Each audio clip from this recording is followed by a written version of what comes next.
जो कई बार वृंदावन की दिशा की तरफ मुख करके प्रणाम करता है बार बार, वो एक दिन ऐसी पदवी को प्राप्त होता है कि सर्वलोक उसको नमस्कार करते हैं। लौकिक उन्नति और पारलौकिक उन्नति दोनों की प्राप्ति के लिए श्री वृंदावन को प्रणाम करना श्रीपाद कह रहे बहुत बड़ा साधन है। आप जहां हो वृंदावन की दिशा की तरफ मुड़कर बार बार प्रणाम करो। कल था कि एक बार जो प्रणाम करेगा वो जगत बंदनी हो जाएगा। आज कह रहे हैं चाहे जिस दिशा में हो, बस वृंदावन की दिशा की तरफ मुख करो और बार बार प्रणाम करो। वृंदावन कृपा करेगा तो सर्वोन्नतमो, उत्तम से भी उत्तम आपकी उन्नति कर देगा। सच्ची मानिए, सबको यही आश्चर्य होता है कि ऐसा कैसे हो सकता है, पर जो नहीं हो सकता है वो भी हो सकता है, जो हो सकता है वो तो हो ही सकता है, जो बिल्कुल नहीं हो सकता वो भी हो सकता है। ऐसा होता है कृपा का स्वरूप। वृंदावन को प्रणाम करने का मतलब समस्त रसिकों को प्रणाम करना, बड़े बड़े परमहंस जो यहां खगमृग पशु पंछी के रूप में उनको प्रणाम करना, और प्रिया प्रीतम को प्रणाम करना, यमुना जी को प्रणाम करना, रजरानी को प्रणाम करना, यहां की समस्त भगवत स्वरूपों को प्रणाम करना। वृंदावन को प्रणाम कर रहे हैं, इतना सुकृत आपको एक साथ मिल रहा है। इतने महाभागवत, इतने भगवत स्वरूप, इतनी महिमामय भूमि और प्रिया प्रीतम सबको प्रणाम पहुंच रहा है। इसलिए नमन मौलि वृंदा विपिन दिश सर्वोन्नतमो, जो अपनी उन्नति लोक परलोक की चाहता है वो वृंदावन को बार बार प्रणाम करे, ऐसा आदेश करते हैं श्रीपाद। और जो वृंदावन में रह रहे उनको तो प्रणाम करना ही है, क्योंकि हमारे प्रिया प्रीतम का परम सुख वर्धन करने वाला ये वृंदावन है। हम हृदय से और बाहर मस्तक से भी बार बार इस रच को प्रणाम करते हैं, इस धाम को प्रणाम करते हैं। कई बार प्रार्थना की है, अगर आप इस बात पर ध्यान दें तो कोई भी अपराध आपको परास्त नहीं कर पाएगा। जब आप शयन करने जाएं तो शैया में चढ़ने के पहले वृंदावन को प्रणाम करें, पंचांग, फिर हाथ जोड़कर आंख मूंदकर प्रिया प्रीतम का ध्यान करते हुए हे वृंदावन धाम, हे वृंदावन धाम के व्यक्त अव्यक्त महान प्रेमी जनों, हमारे शरीर से, मन से, वचन से, जान में या अनजान में कोई अपराध बन गया हो तो मुझे क्षमा करना। प्रभु मैं आपकी शरण में हूं, मुझे अपराधी से अपराध बनना स्वाभाविक है, हे नाथ क्षमा कीजिए। जब जगे तब पहले वृंदावन को प्रणाम करके प्रिया प्रीतम का ध्यान करते, हे प्रभु ये जीवन आपको समर्पित है। हमारी दिनचर्या, प्रत्येक क्रिया, प्रत्येक वृत्ति आपके श्री चरणों से जुड़ी हो, ऐसे मुझे सामर्थ्य देना। अपनी दिनचर्या में लग जाओ, चाहे धामवासी हो या धाम के बाहर हो। यदि आप ऐसा करते हैं तो देखना आपकी आध्यात्मिक और लौकिक कैसे उन्नति होती है। बड़ी दिव्यता है समर्पण में, आश्रय में। मनात् प्रीतो वृंदावन भुवि समस्तः प्रियतमः, जिसने वृंदावन की भूमि से प्यार कर लिया, वास्तविक जीवन वृंदावन, प्राण वृंदावन, सर्वस्व वृंदावन, सदगुरु वृंदावन। मैं जीवित नहीं रह सकता वृंदावन के बिना, ऐसा जिसके हृदय में आ गया है तो कह रहे हैं समस्त प्रियतमों का प्रीतम बन जाएगा। क्या भाव है? समस्त प्रियतमों के प्रीतम है प्रियालाल, वो प्रियालाल का प्रीतम प्यारा बन जाएगा। प्रीतम माने तो सर्वश्रेष्ठ प्यारा, वो प्रिया प्रीतम का लाडला बन जाएगा जो वृंदावन से प्यार करेगा। सुनते थे पहले कि वृंदावन पकड़ लेता है, पर समझ में नहीं आता था कि कैसे पकड़ लेता है। उनकी कृपा से कुछ कुछ समझ में आने लगा है कि कैसे वृंदावन पकड़ लेता है। कि वृंदावन के बिना हमारा कोई अस्तित्व नहीं है, हम जी नहीं सकते। वृंदावन ही हमारा जीवन है, वृंदावन के बिना हमारे जीवन का कोई अस्तित्व नहीं है। ऐसे पकड़ लिया, सोच नहीं। जैसे हम बिना श्वास के नहीं जी सकते, हम जैसे बिना जल अन्न आदि के बहुत दिनों तक प्राण धारण नहीं कर सकते, ऐसे वृंदावन के बिना हम जी नहीं सकते। जैसे श्वास थोड़ा समय, कितने सेकंड रोक पाओगे, इसके बाद प्राण निकल जाएंगे। ऐसे ही जैसे मछली को जल से कितने समय तक अलग कर सकते हो, वो प्राण छोड़ देगी। ऐसी प्रीति हो जाए वृंदावन से, तो कह रहे वृंदावन क्या करेगा, समस्त प्रियतमों का प्रीतम बना देगा। समस्त प्रीतमों के प्रीतम है श्यामा श्याम, मतलब श्यामा श्याम का वो प्यारा ऐसा लाडला हो जाएगा कि जैसे भगवत रसिक जी कहते हैं, अगर एक पलक झपकने को भी मैं सेवा में हूं और नहीं देख पाए तो भगवत भगवत पुकारने लगते हैं। श्यामा श्याम कहां है भगवत रसिक जी? भगवत रसिक जी ने अपनी वाणी में लिखा कि अगर पलक झपकने के लिए भी इधर उधर सेवा में हो जाऊं तो पुकारने लगते, कहां है? क्यों? इतना प्यार प्रीतम करने लगे हैं। ये वृंदावन की कृपा। ददात किंचिद वृंदावन तनुभृते सर्व भगवत स्वरूप। यदि वृंदावन में वास करने वाले की थोड़ी भी सेवा, ददात दान, जैसे वृंदावन अखंड वास कर रहा है, वस्त्र की सेवा कर दी, भोजन की सेवा कर दी, भगवान ने व्यवस्था करी है तो वास की सेवा कर दी। ये देखा जीवन में वृंदावन वास करना बहुत कठिन है। कल किसी ने प्रश्न किया कि आपका ये बहुत छोटा एकांतिक का स्थान, आप बड़ा क्यों नहीं बनवा लेते? आज जो तुम 25 बैठ के सुनते हो तो 25 लाख बाहर सुनते हैं, और सबकी बुद्धि में जो फर्क पड़ रहा है उसका कारण है अध्यात्म। केवल अध्यात्म कभी बिकता नहीं, जो बिकता है उसे अध्यात्म नहीं कहते। धैर्य पूर्वक चलना, ये जो साधकों की जीवन व्यवस्था में श्रीपाद कह रहे हैं, ददत किंचित वृंदावन। अगर थोड़ा भी कुछ है, तुम्हारे पास 4 रोटी की व्यवस्था है, एक रोटी किसी वृंदावन वासी को पवा दो, ऐसी व्यवस्था।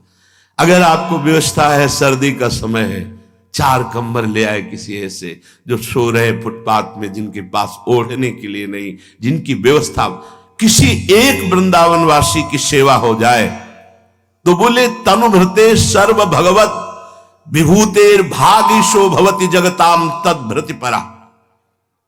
वृंदावन वास की व्यवस्था सीधे प्रियालाल की प्राप्ति। ये जीवन धन के लिए नहीं, प्रियाजू के लिए। हां, जब ये सब अपनी अपनी नौकरियां, अपने अपने व्यापार छोड़ करके भगवत मार्ग में आ रहे हैं, तो मेरी महारानी जी उनकी व्यवस्था किसी को भी निमित्त बना करके ऐसे करती। यहां कभी ऐसी भावना नहीं है कि इतने लोग आते हैं ये कुछ दे। सच्ची जो हमारी सेवा में श्री जी की खड़े हैं, उनको पहले से ऐसे पुष्ट कर दिया गया है, और इस जीवन को तो श्री जी ने पहले से ही आवे पे तपा करके, अब ये आकांक्षा थोड़ी है कि कोई दे। हम इसीलिए कभी आप सत्संग में दान धर्म की चर्चा नहीं सुनेंगे, सीधे अध्यात्म की चर्चा। अब ये श्लोक आया इसलिए इसकी व्याख्या कर रहे हैं। तुम्हारी जेब में क्या दम है? अखिल ब्रह्मांडों का स्वामी जिनके आगे माथा झुकाता है, हम उनके दास है, फिर तुम्हारी तरफ देखें तो धिक्कार है हमारे जीवन को। फिर हम जाना ही क्या, फिर जाना क्या? श्रीपाद कह रहे ददत किंचित वृंदावन तनुभृते सर्व भगवत विभूतेर भागीशो भवति जगताम तद भृति परा। जिसने श्रद्धा करके वृंदावन वास करने वाले को किंचित कुछ सहयोग कर दिया। बड़ा भगवान का विचित्र खेल है। जब उनको जैसी व्यवस्था करनी होती, देखा है, अन मांगे आगे आवेगो, जीव पल लागे पल को। विश्वास कर ले सब। आप क्या समझते, वृंदावन वास कठिन मोरे माई, चिल्ला चिल्ला के रोना पड़ा कि नहीं मेरा कोई नहीं, अगर आप नहीं रखेंगे तो मैं नहीं रह पाऊंगा वृंदावन। फिर जब नजर हुई उनकी तो आप देख ही रहे हैं। ये हम इसलिए बता रहे हैं कि वृंदावन वासी की अगर इतनी भी सेवा हो गई तो कह रहे हैं कि भगवान की समस्त विभूतियां उसको वर्ण कर लेंगी। और पक्का देखा है हमने।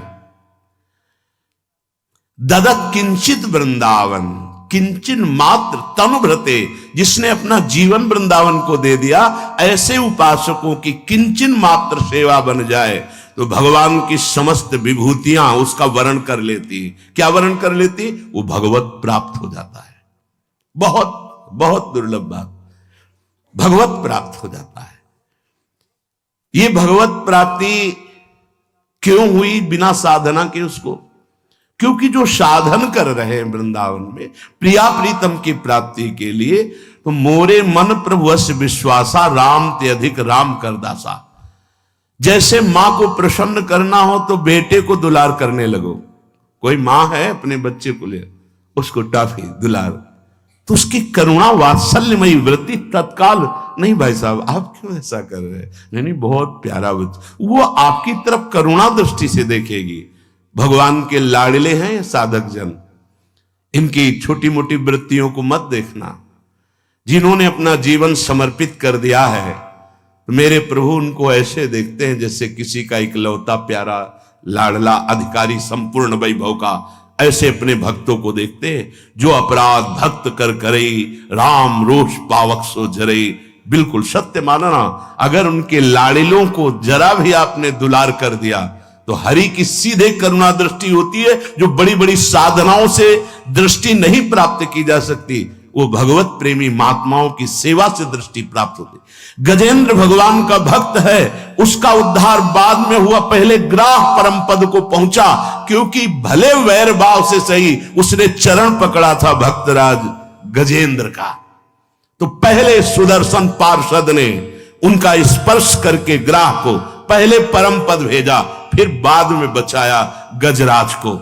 जो भक्त का चरण आश्रय लिए हुए है, भगवान की करुणा दृष्टि सबसे पहले उसमें जाती। इसीलिए हर वैष्णव संप्रदाय में दास दासोहम की महिमा है।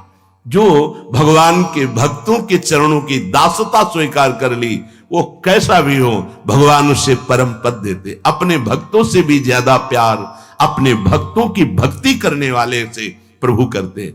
इसीलिए यहां कहा ददत किंचित वृंदावन तनुभृते, जो वृंदावन को अपना शरीर दे चुके हैं, अर्थात अखंड वृंदावनवासी प्रिया प्रीतम के उपासी, ददत किंचित थोड़ा भी, ददत किंचित वृंदावन तनुभृते, अगर थोड़ी भी सेवा की भावना की तो स्वयं भगवान के मार्ग के पथिक बन गए। आप सरिस चाहे सबकी ना, ये इतना कृपालु वृंदावन है। चलो देखो तो निहाल कर देती है श्री जी। वृंदाटव्याम भव्या विदधति न कथम वास्त्र मात्रंच नित्यम। ऐ दुर्भागी, क्यों विषयों में भटक रहा है? ये देखो अपनापन से डांट रहे हैं। यदि तुम परम पद चाहते हो तो वृंदावन आ जाओ। बहुत कठिन है परम पद, पर वृंदावन तुम्हें ऐसा संग प्रदान करेगा कि बहुत सरल हो जाएगा परम पद, बहुत सरल हो जाएगा। दुर्भागी व्यक्ति विषयों में फंसता है। अगर तुम्हें ऐसा लग रहा है कि मैं परम पद के योग्य नहीं हूं, तो बोले श्रीधाम वृंदावन आ जाओ, पक्का आपको स्वाभाविक धाम की कृपा पर कभी संशय नहीं होना चाहिए। एक महाभागवत के द्वारा सुनाई हुई कथा करे कि एक बहुत बड़े ज्योतिषाचार्य जी अपने मित्र के साथ वृंदावन आए। तो उन्होंने कहा, विनोद में उनके मित्र ने कि तुम ज्योतिष का कोई चमत्कार दिखाओ। ज्योतिष शास्त्र सत्य है, पर उसका सम्यक ज्ञान होना चाहिए। आप आए हो, बस इसी आने के समय से लेकर ज्योतिष विचारी जा सकती है, और कुछ पूछने की जरूरत नहीं। तो उन्होंने एक व्यक्ति को देखा, बोले देखो ये व्यक्ति वृंदावन आया है, इसका कल 12 बजे शरीर छूटेगा और ये प्रेत योनि को प्राप्त होगा। ये महत अपराधी है, पता नहीं कृपा हो गई धाम आ गया। बोले अब हम तो रुकेंगे, इसके पीछे पीछे चलेंगे, जहां रुकेगा कल 12 बजे तक हम देखेंगे तुम्हारी ज्योतिष झूठी है सत्य। ठीक 12 बजे परिक्रमा मार्ग में आया वो व्यक्ति, एक सांड ऐसे रज से क्रीड़ा करके तो उसकी सींगों में रज आदि लगे, उसको एकदम काल का आवेश आया, उस व्यक्ति के पेट में अपने सींग ऐसे घोप दिए, तत्काल मर गया। जीव मरा तो पवित्र तपस्वी ज्योतिषाचार्य जी ने देखा, कहा देखो तुम 12 बजे वाले सीन केवल देख रहे हो कि मेरी ज्योतिष सत्य, मैं जो देख रहा हूं आश्चर्यचकित है। इसे प्रेत योनि प्राप्त होनी थी इसके कर्मानुसार, लेकिन ये तो दिव्य तेजोमय होकर अंतर ध्यान हो गया, ऐसा कैसे हो सकता है। तब उन्होंने वृंदावन के किसी महारसिक जन के समीप गए और उन्होंने बताया कि मुझे ज्योतिष के प्रभाव से तीनों कालों का ज्ञान है और मैं अपने जितेंद्रिय और संयमता पूर्वक तप पूर्वक रहता हूं, मैंने ये दृश्य देखा। तो उन्होंने कहा जो तुमने देखा उसके आगे की बात मैं बता देता हूं। उस सांड के सींग पर वृंदावन की रज थी, रज जे ही उदर में गई और उसके प्राण निकले तो प्रियाजू के पास सीधे वो पहुंच गया। जे रेणु पर मरिबो मंगल आए। कह रहे यदि परम पद की आकांक्षा है तो तुम वृंदावन धाम का आश्रय ले लो, बड़ी अद्भुत महिमा है। तुम धाम के रज का सेवन करो, धाम वास कर लो, जितने दिन कर पाओगे उतना ही तुम्हारा परम मंगल हो जाएगा।